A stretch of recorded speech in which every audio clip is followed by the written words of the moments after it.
Let me ask you this. What's something that you think's been impactful in your own game that you didn't learn, or I guess at least didn't fully understand until you were a black belt? Dude, so many fucking things, dude. It's crazy. Okay. Like I'll give you specifics for sure, but it's just, I'll talk about it in general first. It's just amazing how long you can fucking do something and see the same move, you know, over and over and over again, and just never fucking get it.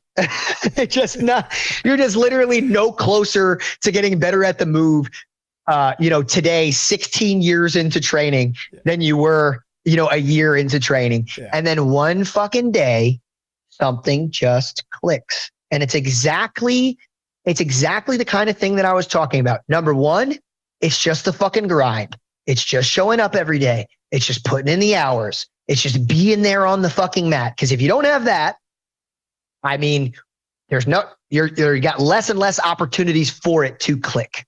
You know, it's doing the visualization. It's doing the, you know, all of those other things, those extra things we talked about. It's all of that stuff, right?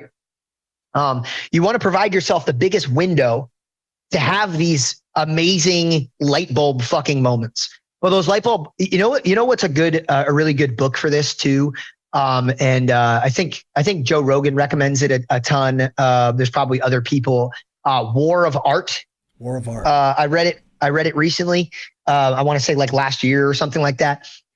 Such a great fucking book. And basically what this book is, I mean, it could be pretty much, it could probably have been summarized in like a few sentences. It's a pretty short book actually. So if you're like the kind of dude who just doesn't want to do like a lot of in-depth reading and you just want like something super quick that's going to be really impactful, great book.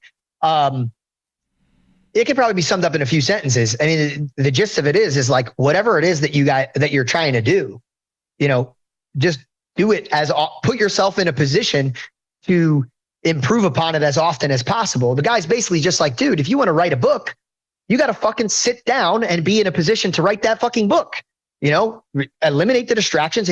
And every day you make time to write that fucking book. And yeah, some days you're probably going to sit down and there's not going to be no magic is going to happen. You're going to put your fucking fingers on the keyboard and you're going to write a bunch of sentences and you're like, this was fucking dog shit today. I got nothing done. All my ideas were stupid. I read it back. I fucking can't even entertain my 4-year-old, you know, with this. Okay. But then, you know, you do it tomorrow and you're going to make hopefully not exactly the same mistakes that you made tomorrow. Maybe you improve in a different way, or you approach the idea a little bit differently, or you write the sentence a little bit differently. And it's a building process, man. It's hard when you have these intangibles sometimes, you know, because jiu-jitsu is really tangible when you got your hands on somebody, but it's intangible in that mental dojo. You know, you don't have your hands on somebody, it can be a little bit difficult. You know, writing a book, sometimes same thing. It's tangible when you got words on the paper.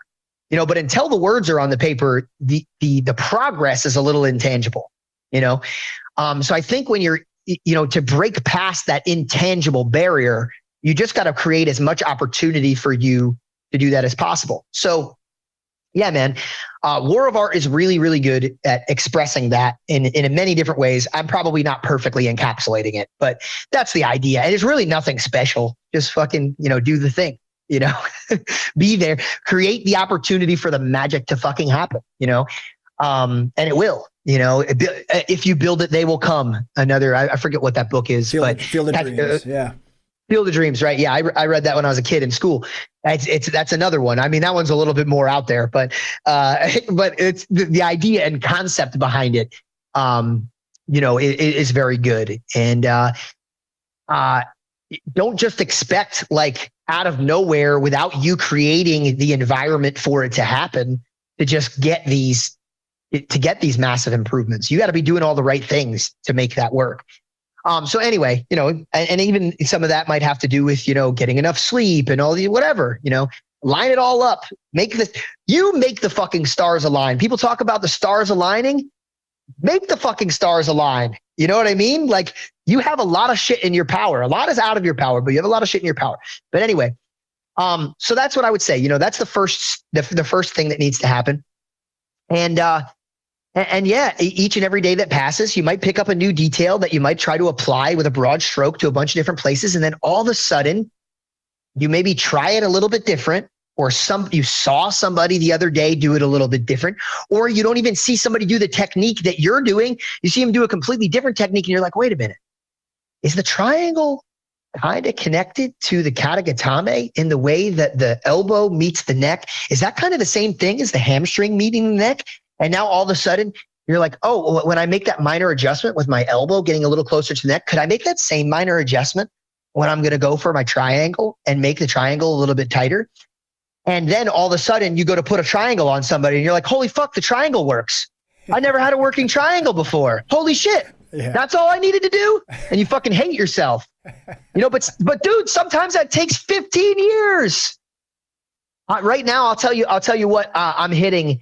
Don't want to give too much away. No, it's all good. Doesn't matter. You never know what's going to happen in a fight or a competition anyway. I'll tell you what I'm hitting now that I've been seeing for like a decade with John is a seated katagatame. Seated katagatame. I saw him teach it so many fucking times. And then just something one day, something that I was doing, I have a ton of details that I could obviously communicate to people, and I will at some point. I'll probably teach it on some DVD. But now all of a sudden I finish it on people. Before, I'm telling you, like, we're talking like a 3% finish rate. And now we're talking like a 50% finish rate or something like that, something crazy, So, I mean, you can tell when you're mastering a skill, when it's reproducible on that scale. Yeah. That's one thing I remember. I was working on guillotines with John one day and I'm like, yeah, I finished a guillotine today. He's like, yeah, cool, buddy. Like he was like completely disinterested. And I was like a little bit taken aback. I'm like, bro, I've been working so hard on this and I fucking finished it. Like, how about be proud of me, bitch? But no, it wasn't just, don't get me wrong. Sometimes John's in a bad mood, but it wasn't that. What John was looking for, and he communicated this to me either later that day or later at a later date, he's like, man, it's cool to finish something. Like, I get that, but who knows what happened? It's kind of that conversation where people say, like, you throw enough monkeys, together with a typewriter and they could write the works of Shakespeare, right? It's like, man, you might have just fucking done it by accident. Do it again and again and again, and on a different guy and on a different guy and under different circumstances. Okay, now I believe you. Now I believe you mastered the guillotine. Because I was literally like, okay, what's next, John? Yeah. He's like, learn how to do a guillotine. You don't know how to do a guillotine, pussy. He didn't say pussy, but not that he wouldn't. But yeah. So yeah. The seated katagatame is one of those things that just took me years to finally, something clicked. Kimura, you saw it in my most recent, 2 fights ago, yeah, when I Kimura'd that guy. Yeah. That's not just because he fucking sucks, right? Johnny Nunez is a tough fighter.